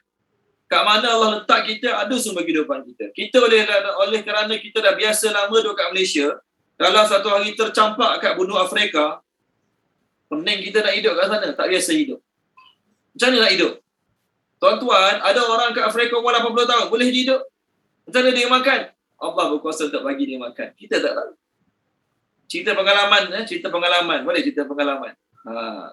Saya tinggal kat Fedak, kat Kuantan. Saya tinggal kat Fenda kat Kuantan. Rumah saya jauh pada bandar. Rumah saya jauh sangat pada bandar. Masa saya kahwin, adalah sahabat-sahabat daripada Subang Jaya, Kelana Jaya, Kelang macam ni dah datang kampung saya. Kawan baik. Dia pun tanya, macam mana orang dalam ni hidup, Ustaz? Soalan dia tanya saya. Macam mana orang dalam ni hidup? Sebab jauh kat pada bandar ni, lalu kapal sawit. Dekat setengah jam lalu kapal sawit je. Tak nampak kedai, tak nampak bangunan. Kapal sawit setengah jam lalu. Sampai-sampai kampung saya, dia pun tanya, dah lah internet tak ada. Macam mana orang dalam ni hidup, Ustaz? Kita bergelak je lah. Saya kata apa? Tu orang 40 tahun dari 50 tahun hidup tak ada mati pun dalam ni. Boleh je hidup. Pergi kampungan orang asli. Saya pernah pergi program dakwah kampung orang asli. Dekat Tasik Banding. Naik houseboat 2 jam. Daripada Tasik Banding naik houseboat 2 jam. Sampai-sampai ada kampung orang asli dalam tu. Lagi jauh. Kita pun tanya, macam mana dia orang hidup? Macam mana dia orang boleh hidup? Kita je kena campak dalam tu, blank, tak boleh nak hidup. Dia orang ada je sumber-sumber rezeki dia orang. Dia orang tahu cari rezeki. Pandai je tanam ubi lah, buat tu lah, memburu lah, apa saja. Tak kisah. Dia orang boleh hidup. Maknanya, di mana saja kita tinggal, tak ada kedai ke, tak ada pasar raya ke, mana saja kita tinggal, Allah Ta'ala kata, aku bagi tempat kat kamu, kat situ ada aku sediakan livelihood untuk kamu. Padang pasir nampak tak ada apa pun kan? Padang pasir Afrika nampak tak ada apa pun. Tapi kat sana orang boleh hidup. Macam mana dia hidup? Wallahualam. Kita tak ada situ, kita tak tahu. Tapi kat mana saja kita tinggal, Allah sediakan untuk kita punya livelihood kita masing-masing. Jadi, bukan maksud saya tak ada usaha lah. Carilah rezeki. Tapi jangan risau. Kerana apa? Di mana saja kita hidup, Allah Ta'ala akan sediakan sumber-sumber kehidupan untuk kita. Ayam tak ada, ayam naik harga yang mahal, mati ke kita? Contohlah. Ayam tak ada ke, ayam naik harga yang mahal, mati ke? Tak. Banyak benda lagi boleh makan selain ayam pun. Tak ada masalah pun. Okey, baik. Sambung satu ayat lagi nak cerita perkataan Ma'aish ni ya. Perkataan Ma'aish ni. Perkataan dia. Ma'isyatahu. Ma'isyatahu. Tuan baca boleh? Puan Nur Hidayah Ahmad, boleh tak? Surah Zukhruf. Yes, surah Zukhruf. Okey, surah Zukhruf. Muka surat kejap. Muka surat 491. Tuan baca? Puan Nur Hidayah Ahmad, muka surat 491, boleh tak? Ayat yang ke-32. Apa Allah berfirman ayat tu? Ahum yaqsimuna rahmat rabbik nahnu qasamna bainahum ma'isyatahum fil hayatid dunya. Kami dah bagi-bagikan dah. Okay, we have portioned out between them their livelihood, yang boleh terjemah. Ada Puan Nur Hidayah Ahmad, ada tak? Ada. Ayat berapa Ustaz? 32. 32. Okey. Bismillahirrahmanirrahim. Apakah mereka yang membahagikan rahmat Tuhanmu? Kamilah yang menentukan penghidupan mereka dalam kehidupan dunia. Dan kami telah meninggikan sebahagian daripada mereka ke atas sebahagian yang lain beberapa darjat, agar sebahagian mereka dapat memanfaatkan sebahagian yang lain. Dan rahmat Tuhanmu lebih baik daripada apa yang mereka kumpulkan. Okey, terima kasih Puan Nur Hidayah. So kalau kita tengok ayat 32, page 491 tu, ahum yaqsimuna rahmat rabbik nahnu qasamna bainahum ma'isyatahum. Samalah perkataan kita. Ma'ash, ma'ish. Okey, saya tulis kat skrin. Nampak? Ini semua perkataan kat skrin bermakna kehidupan. Sumber-sumber kehidupan. Kat mana saja kita duduk, kat mana saja kita hidup, ada je sumber-sumber kehidupan untuk diri kita. Jangan risau. Okey, jangan risau. Ada je sumber kehidupan. Rusia tak nak jual tepung, negara tu tak nak jual gandum, apa saja, insya-Allah. Kat mana saja kita hidup, ada je sumber-sumber kehidupan untuk diri kita. Yang penting kena usaha, kena cari. Jangan duduk diam saja. Duduk diam, lepas tu Allah bagi rezeki. Tu tak hidup juga. Kena usaha, kena cari. Okey, baik. Pertama kena yakin, tuan-tuan dan puan-puan, pertama kena yakin Allah dah sediakan kita punya livelihood. Berdasarkan ayat yang kita refer tadi, kan? Allah dah bagi-bagikan dah. Ada orang dapat banyak, ada orang dapat sikit. Ada orang usaha banyak, dapat sikit. Ada orang usaha sikit, dapat banyak. Terpulang pada Allah Ta'ala bagi macam mana sekali. Ada orang kerja berat, berpuluh-puluh kerja berat, pagi petang. Tapi dapat sikit. Ada orang kerja pagi sampai tengah hari. Malam, tengah hari dah balik. Contoh. Dapat banyak. Okey? Dapat banyak. Ada orang berniaga, Masya Allah. Mula-mula jadi susah. Lepas tahun ke-4 ke-5 dia dah relax. Ejen-ejen dia yang tunjuk produk dia. Contoh. Terpulang pada Allah Ta'ala, terpulang pada usaha masing-masing. Cumanya, dalam Al-Quran, tuan-tuan mungkin pernah dengar ni, dalam Al-Quran, ada perintah Allah suruh berjalan, ada perintah Allah suruh berlari-lari anak, ada perintah Allah SWT suruh berlumba-lumba, ada perintah Allah Ta'ala suruh berlari sungguh-sungguh. Okey, baik. Boleh Tolong tulis boleh? Dalam bab rezeki, Allah suruh berjalan-jalan. Tulis. Dalam bab rezeki ataupun tulis. Nombor 1, berjalan. Nombor 1, berjalan. Tajuk dia berjalan. Apa dia? Untuk cari rezeki, Allah suruh berjalan. Untuk cari rezeki, Allah suruh berjalan. Okey? Kat mana ayat berjalan tu? Surah Al-Mulk. Surah Al-Mulk. Tolong baca dia. Puan Izawani, tolong baca boleh Puan Izawani. Surah Al-Mulk. Ayat? Kejap, saya cari kejap. 563. Page 563. 563 ayat 15. 563 ayat 15. Bismillahirrahmanirrahim. Dialah yang menjadikan bumi ini mudah digunakan bagi kamu. Maka berjalanlah di merata-rata ceruk rantaunya dan makanlah daripada rezeki yang dikurniakan Allah. Ingatlah kepada Allah, jualah tempat kembali kamu sesudah dibangkitkan hidup semula. Okey, apa perkataan dia? Berjalan. Maksudnya apa dia? Kena usaha tak? Cari rezeki? Kenalah, jangan duduk saja duduk congok atas kursi sofa, tunggu rezeki mari. Tak, Allah suruh usaha. Cuma usahanya Allah hanya suruh berjalan. Cuma usahanya Allah suruh berjalan. Nampak? Berjalan. Satu. Yang kedua, okey baik, sebelum saya teruskan, minta maaf sikit-sikit, minta maaf banyak boleh? Sebelum saya teruskan, nak beritahu minggu depan tak ada kelas. Minggu depan saya ke Sabah, ke Tawau, ikut NGO Salam Relief, program dakwah dan menyantuni orang-orang bajau laut. Program dakwah dan menyantuni orang-orang bajau laut. Putih panggil apa? No Man Land kan? Tak silap saya, No Man Land. Orang tak ada IC, orang yang hidup atas kapal, atas perahu, atas bot, tak ada ranah lah. Jadi saya join NGO Salam Relief untuk berdakwah, bagi sumbangan, untuk baiki surau mereka. Jadi minggu depan hari Jumaat malam tak ada kelas. Okay? Takut saya lupa, saya beritahu awal. Ingat nak beritahu di kelas nanti, takut lupa. Saya beritahu sekarang. So minggu depan cuti. Okay, baik. Pertama, untuk cari rezeki Allah suruh berjalan. Untuk cari rezeki Allah suruh berjalan. Yang kedua, berjalan laju sikit. Berjalan laju sikit. Dalam kita apa ya? Kita tawaf kan? Kita sa'i. Kita pergi haji, ada satu amalan namanya sa'i. Sa'i ni panggil apa? Berlari anak. Berlari anak ni, dia laju sikit pada berjalan. Kalau jogging tu dia panggil apa? Yang jalan laju tu. Apa dia panggil kalau jogging tu? Slow sikit pada jogging. Brisk walk kan? Brisk walk ke brisk walk? Dan itulah Putih panggil. Tak kerti nak sebut macam mana. Dia panggil apa? Is out. Tolong baca boleh? Tadi kita dah baca. Muka surat 554. Tolong baca dia boleh? Puan Azlina Yusof. Page 554 ayat 9.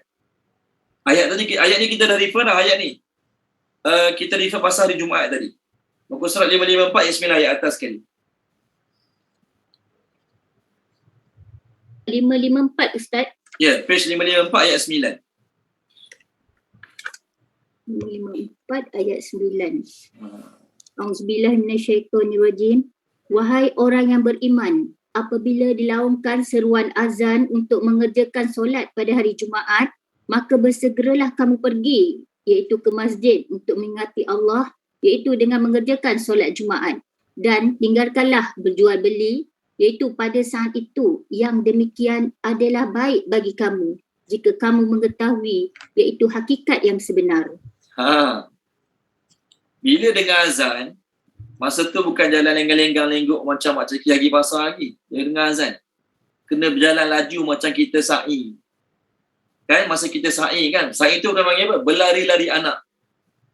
beralih dari anak. Jadi bila dengar azan dia tak boleh nak lenggang-lenggang santai macam jalan tepi pantai. No. Bila dengar azan, masa tu Allah dah suruh berjalan laju. Then come, hasten over the Jumaat. Berjalan laju. Bukan berlari ni, berjalan laju. Bila dengar azan, kena mula berjalan laju. Adapun yang berjalan cari rezeki tadi, berjalan relax, berjalan santai. Kena usaha, tapi relax, santai. Tu, imsyu tadi, berjalan cari rezeki tadi. Adapun ayat kita sekarang, kena berjalan laju. Is'au, ayat dia saya baca boleh? Ya ayyuhalladzina amanu, idza nudiya lis-shalah min yaumil jum'ah fas'au. Saya tulis kat skrin. Perkataan fas'au ni, okey, fas'au ni huruf asalnya sin ain ya. Ejaan dia fa alif sin ain waw. Sorry fa alif sin ain waw. Fas'au kan? Tuan-tuan, daripada fas'au ni keluarlah perkataan sin ain ya. Sa'i. Sa'i. Pergi buat sa'i. Lagi anak. Ayat yang sama, surah Yasin. Waja'a min aqsal madinati rajulun yas'a. Kan? Yas'a tu. Tengok apa terjemah dia. Yas'a. Samalah ni. Tolong baca Puan Zakiah surah Yasin 442. 442 ke? 441. Running from fathers. Muka surat 20. Muka surat 20. 441 ayat 20. Ustaz, 441 ayat 20. Auzubillahi minasyaitonirrajim. Datanglah daripada hujung kota seorang lelaki bergegas. Dia berkata, wahai kaumku, ikutilah utusan-utusan itu. Okey, terima kasih Puan Zakiah. Bergegas. Waja'a min aqsal madinati rajulun yas'a, bergegas. Gegas ni macam kita dengar berita penting lah. Mungkin dengar berita esok nenek meninggal. Takkan santai bergegas, cepat-cepat kemas barang, cepat-cepat serta kereta turun balik. Panggil yas'a, bergegas.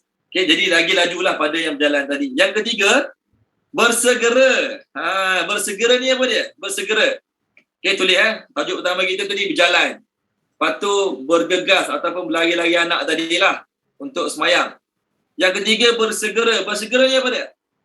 Bersegera ni untuk minta ampun pada Allah. Untuk minta ampun pada Allah. Bersegera. Tolong baca Puan Nik boleh? Puan Nik. Muka surah Ali Imran. Surah Ali Imran. Semua buka kalau boleh. Apa yang saya share pada tuan-tuan ni di-share oleh Dr. Saya lupa nama dia. Dia selalu masuk TV ceramah agama masuk TV. Dia selalu masuk TV bagi ceramah agama. Dia yang share benda ni, masya-Allah. Surah Ali Imran muka surat 67. Puan ni muka surat 67 ayat atas sekali. Ayat 133. 133 Ustaz. Okay, bismillahirrahmanirrahim. Dan bersegeralah kamu mencari keampunan daripada Tuhanmu dan mendapatkan syurga yang luas seluas langit dan bumi yang disediakan bagi orang-orang yang bertakwa. Okey. Lepas buat salah, terima kasih Puan ni. Lepas buat salah, lepas buat dosa, jangan ada perasaan nanti dululah, biar dululah, tahun depan lah, bulan Ramadan nantilah aku taubat pula. Bila buat salah, bersegera, cepat-cepat minta ampun pada Allah. Bak minta ampun pada Allah, jangan tangguh-tangguh. Bersegera, cepat-cepat. Jadi sari'u ni lagi cepat pada yas'a tadi. So nombor 3, bak minta ampun, jangan tangguh-tangguh. Bak minta ampun, jangan tangguh-tangguh. Lepas buat salah, lepas buat dosa, bersegera minta ampun. Jangan tangguh-tangguh. Jangan biarlah dulu. Antara ciri-ciri orang bertakwa, ayat yang dibaca oleh Puan Nik tadi, ciri-ciri orang bertakwa tau. Apa ciri orang bertakwa? Kalau baca Tuan Haji Salahuddin, boleh Tuan Haji Salahuddin, page yang sama. Ayat 134 dan 135. Alah, 134, 135. Tadi Puan Nik dah baca 133 kan? Tolong sama 134 dan 135. Muka surat berapa tu Haji? 67. 67.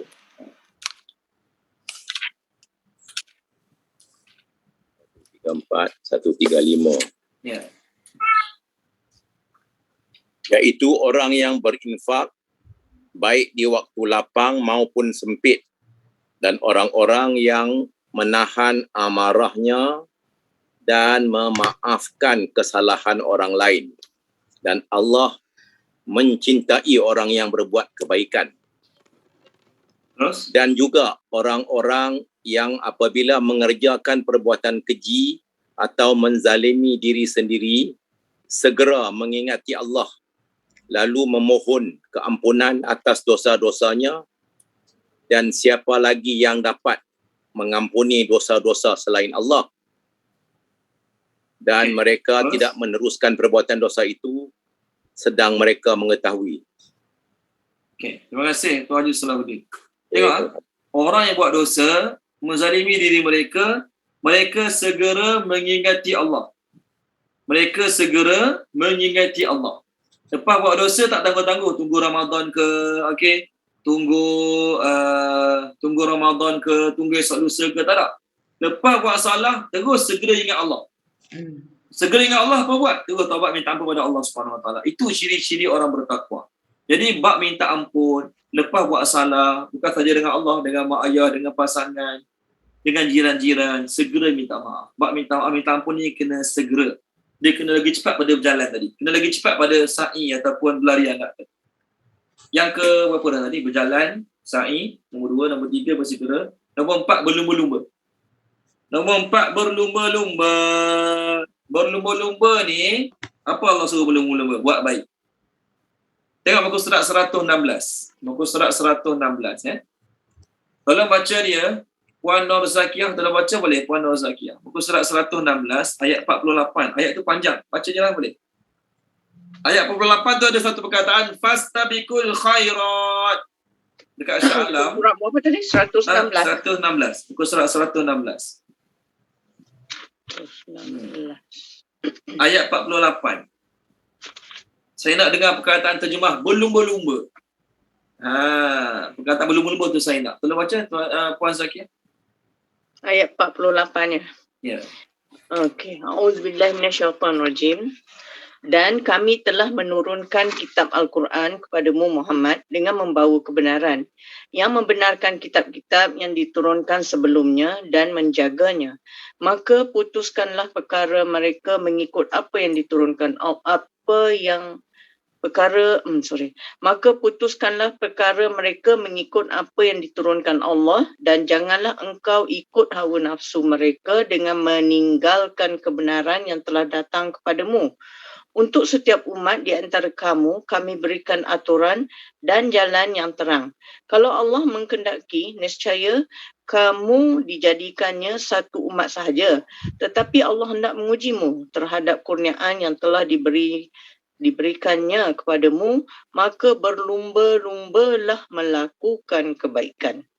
Hanya kepada Allah kamu semua kembali, lalu diberitahukannya kepadamu apa yang dahulu kamu perselisihkan. Okey. Dengar tak berlumba-lumba tu? Kan? Jadi berlumba-lumba tu dalam bahasa Arab panggil apa? Fastabiqul khairat. Dekat Shah Alam, jalan dekat Batu Tiga nak pergi airport tu ada satu masjid namanya Fastabiqul khairat, nama dia. Fastabiqul khairat. Jadi dalam bab kebaikan, berlumba-lumba. Dia datang azan mesti pergi masjid. Aku nak lagi advance pada dia. Sebelum azan pergi masjid. Dia bulan Ramadan khatam 3 kali. Aku Ramadan aku nak bajet 4 kali. Dia bulan Ramadan ada 5 grup tadarus. Aku nak 6 grup tadarus. Contoh. Dalam bab buat baik kena lumba-lumba. Kena compete. Apa dia terjemah compete? Compete. Kena usaha nak lagi banyak pada orang. Masalah kita ini biarlah janji semayang. Kita bab duniawi berlumba, bab akhirat kita biar orang lain ke depan. Kita ke belakang pun tak apa. Tak. Dalam buat baik kena berlumba-lumba. Kena berlumba-lumba nak jadi yang paling baik. Yang jadi yang paling banyak, paling baik. Bukan nak bangga diri. Kerana apa? Nak jadi orang yang paling dekat dengan Allah. Nak jadi orang yang paling disayangi oleh Allah. Nak jadi orang yang paling aman, bahagia, sentosa ke hari akhirat nanti. Okay, last. Berlari. Berlari menuju pada Allah. Allah suruh kita dalam menuju pada Allah ni berlari. Menuju pada Allah tu apa dia? Semua sekali tadi lah. Buat semayang, buat baik, buat minta ampun. Okey, Allah suruh kita berlari. Berlari ni lagi laju pada berlumba tadi. Apa perkataan dia? Lagi laju pada berlumba tadi. Sebenarnya bila sebut berlumba tadi dah confirm berlari. Kan ada orang berlumba tak berlari. Berlumba tu maksudnya memang sehabis mungkin lah. Bila sebut berlumba, maksudnya dia bagi all out pada diri dia untuk sehabis mungkin. Okey. Kat mana ayat berlari? Okey, tolong baca dia boleh? Puan Maisarah Mukhtar, muka surat. Okey, 522 ayat 50.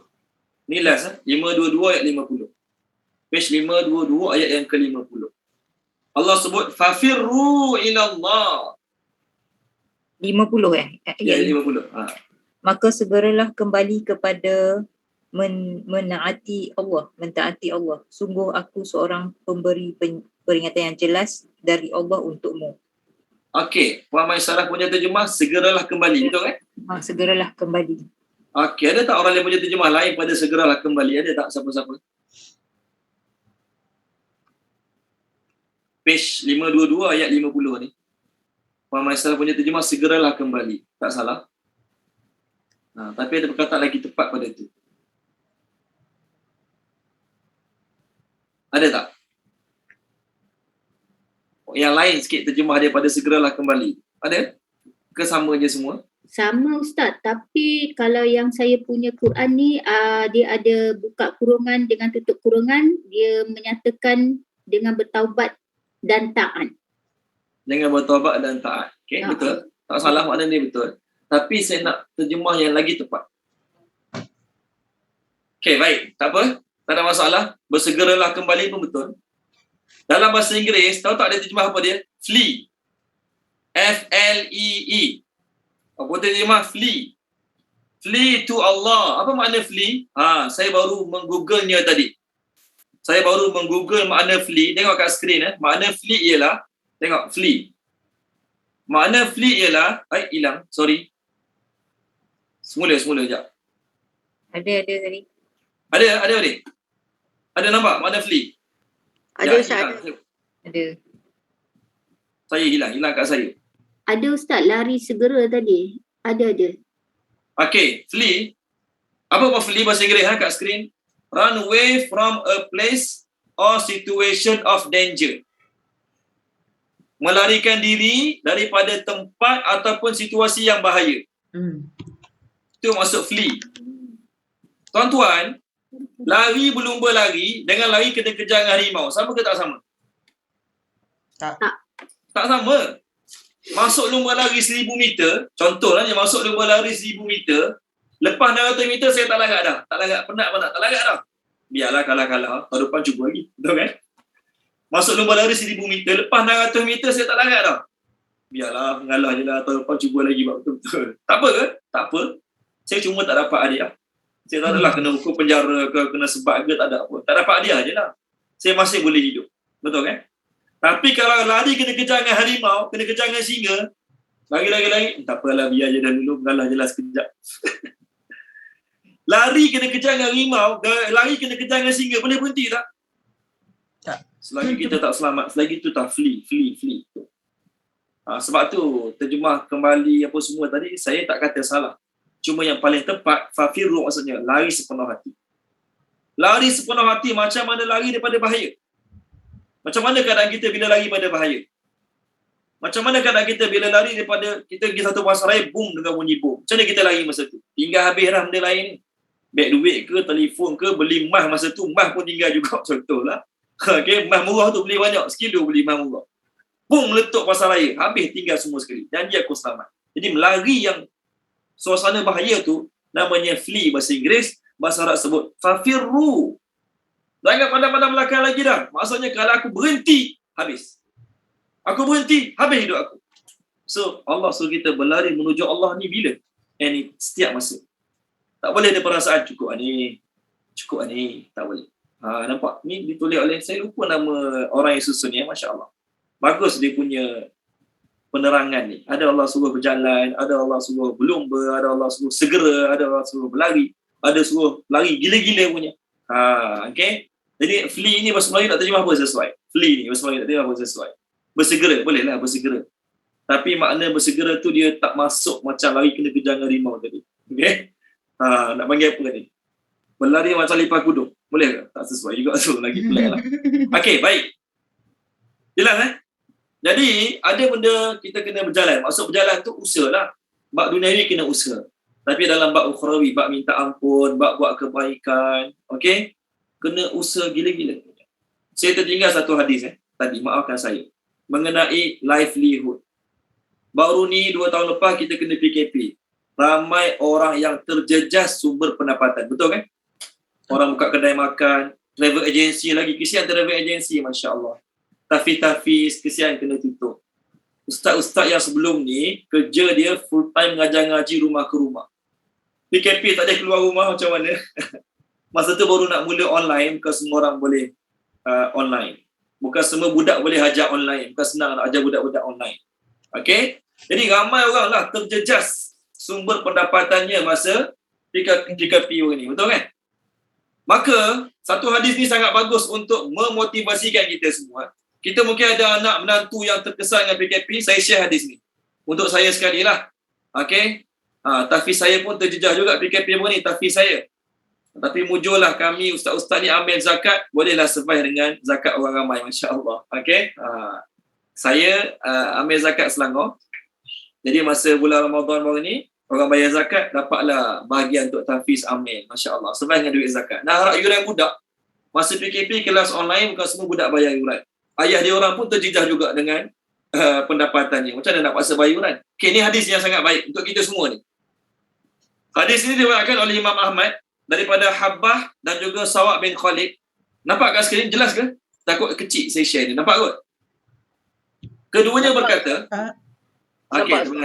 terima kasih, Masya Allah. Ni bagus ni untuk semangat kita yang baru nak kena buang kerja contoh, bisnes lingkup, apa lagi? Ada semua pendapatan. Tengok ni. Keduanya berkata, kami masuk menemui Rasulullah SAW pada masa itu baginda sedang memperbaiki sesuatu. Lalu kedua-duanya bantu Nabi. Kedua-dua tolong Nabi baiki barang tu lah. Maka Nabi pun bersabda pada dua orang sahabat tu, la tai'asa minar rizq ma tahazzazat ru'usukuma fa innal insan taliduhu ummuhu ahmar laisa alaihi qishratun summa yarzuquhu Allah azza wa jalla. Janganlah kamu berdua putus asa dari rezeki Allah selama mana kepala kamu masih boleh bergerak. Maknanya selagi kita tak lumpuh, orang tak boleh gerak ni siapa? Orang tak boleh bergerak kepala. Orang kena penyakit apa tu? Tak boleh nak pusing kepala gerak. Apa nama penyakit tu? Stroke ke? Stroke. Stroke. Stroke tu buat sangat ni. Nak pusing kepala kiri kanan pun tak boleh. Stroke yang tahap kita kata melampau lah ni. Jadi Nabi kata, selagi kepala kamu boleh bergerak, walaupun tangan kudung, kaki kudung, kepala boleh gerak, kulu kiri, boleh cakap macam biasa, jangan putus asa cari rezeki. Ini Allah kena buang kerja dah lembek, nak terjun bangunan, terjun jambatan Pulau Pinang. Kena buang kerja. Laki Islam pula tu. Kalau perempuan non-Muslim, kenalah juga nak terjun bangunan, menyusahkan orang, nak kena cari dalam laut. Terjunlah sungai-sungai yang mudah tercari lain kali. Pilih sungai-sungai yang mudah untuk buang bercari. Ini Puan Maisarah, betul Puan Maisarah? Puan Maisarah pilih Puan Maisarah kan? Ya, betul. Jambatan Pulau Pinang tu besar, susah orang nak cari. Cari jambatan yang pendek-pendek, senang bomba nak cari. Okey. Nak ceritanya apa? Saja gurau, maafkan saya. Bab rezeki, selagi mana ada tangan, ada kaki, kepala boleh gerak, jangan putus asa. Nabi pesan. Cakap pada anak yang kena buang kerja. Cakap pada kawan yang bisnes kena tutup. Cakap pada kawan yang ada travel agency yang tak boleh survive masa PKP. Jangan putus asa. Banyak lagi semua pekerjaan boleh buat. Ada orang dulu dia ngajar ngaji. Masa PKP dia buat Grab Food. Lepas PKP dia tak ngajar ngaji dah. Terus dengan Grab Food saja. Sebab apa? Lagi banyak dapat daripada ngajar ngaji. Rezeki. Tak salah pun. Nabi kata, fa'inal insan, manusia tu masa mak dia lahirkan dia warna merah. Masuk warna merah ni tak ada apa langsung. Tak adalah baju mahal ke, kain mahal ke, pampers mahal ke, lahir kosong tak ada apa. Lepas pada tu, summa yarzuquhullah, Allah Ta'ala bagi rezeki kan. Jadi dalam bab rezeki, cakap pada anak isteri, cakap pada kawan-kawan, cakap pada anak menantu, jangan putus asa. Walaupun kena buang kerja, walaupun kena potong gaji, walaupun kena tutup kedai makan dah 10 tahun berniaga, Masya Allah. PKP, kena tutup kedai. Cakap dia jangan putus asa. Tak boleh cara A, pergi cara B. Tak boleh cara B, pergi cara C. Selagi kita usaha, Allah Ta'ala tetap akan bantu kita cari rezeki. Yang Allah tak bagi apa dia? Putus asa, mengalah awal sangat. Jadi bab rezeki ni yang boleh putus asa siapa dia? Bab rezeki boleh putus asa orang kena stroke tadi lah, kepala tak boleh nak gerak. Yang tu tak apa dia putus asa. Kita yang sihat boleh ada ni putus asa, cakap dia tak kena dengan dipanggil motivasi terhebat pada Nabi. Inilah motivasi terhebat pada Nabi SAW. Patutnya kita pergi tepi highway, daripada KL nak pergi utara kena tampal hadis ni kat tepi highway. Untuk memotivasikan semua orang kat kita ni, dapat orang Islam kat Malaysia ni, dalam bab rezeki jangan putus asa. Okey, kita berhenti sini dulu, boleh ya? Minggu depan cuti, tak ada kelas sebab saya ke Sabah untuk perkara tersebut. Puan Nik tolong sampaikan pada Datuk Osu boleh? Dia dah hilang, Datuk Osu mungkin dah keluar awal ada urusan ke? Okey, jadi sahabat-sahabat Perak, Puan Azlina dengan Puan Mudrika tolong sampaikan. Minggu depan tak ada kelas. Okey.